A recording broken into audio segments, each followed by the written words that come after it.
আচ্ছা, আপনি কি সবকিছু ভুলে যান? অথবা মানুষের কাছে আপনি বোকা বলে পরিচিত? আজকের এই ভিডিওটি দেখার পর আপনি মানুষের কাছে তুখোড় বুদ্ধিমান মানুষ হিসেবে পরিচিত হবেন নতুনভাবে। নতুন কিছু শিখুন। প্রথম উপায় হলো নতুন কিছু শিখতেই হবে। আপনি যদি নিয়মিত নতুন কিছু শিখেন, তবে আপনার মস্তিষ্কের কার্যক্ষমতা বৃদ্ধি পাবে। এটা হতে পারে বই পড়া, ভাষা শেখা, নতুন স্কিল অর্জন করা বা নতুন কিছু ট্রাই করা। নতুন জ্ঞান শিখতে থাকলে আপনার বুদ্ধিমত্তা শুধু বাড়েই না, আপনি আরও সৃজনশীল হতে পারবেন। আপনার মনোযোগ বাড়িয়ে তুলুন।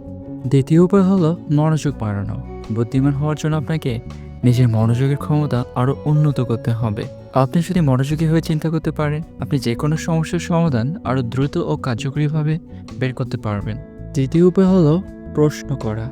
বুদ্ধিমান হওয়ার জন্য সবচেয়ে বড় কৌশল হলো সঠিক প্রশ্ন করতে পারা। এটা আপনাকে গভীরভাবে ভাবতে বাধ্য করে এবং সমস্যার সমাধান করতে সাহায্য করে। আপনি যখন প্রশ্ন করেন, তখন আপনি শুধু তথ্য সংগ্রহ করেন না, বরং চিন্তা করার একটি নতুন পথও খুলে দেন। চতুর্থ উপায় হলো শারীরিক ও মানসিক সুস্থতা বজায় রাখা।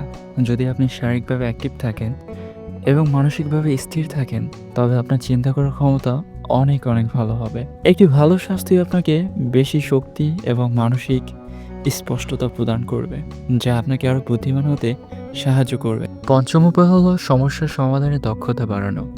যখন আপনি কঠিন পরিস্থিতি বা সমস্যা মোকাবেলা করবেন, তখন আপনি শিখতে পারবেন কিভাবে সৃজনশীলভাবে সমস্যাগুলো সমাধান করতে হয়। এমনকি ছোট ছোট সমস্যাগুলো সমাধান করতে গিয়ে আপনি বড় ধরনের চিন্তাভাবনা ও বিশ্লেষণ করতে শিখে যাবেন। তাহলে এই ছিল কিছু উপায় যার মাধ্যমে আপনি বুদ্ধিমান হতে পারেন।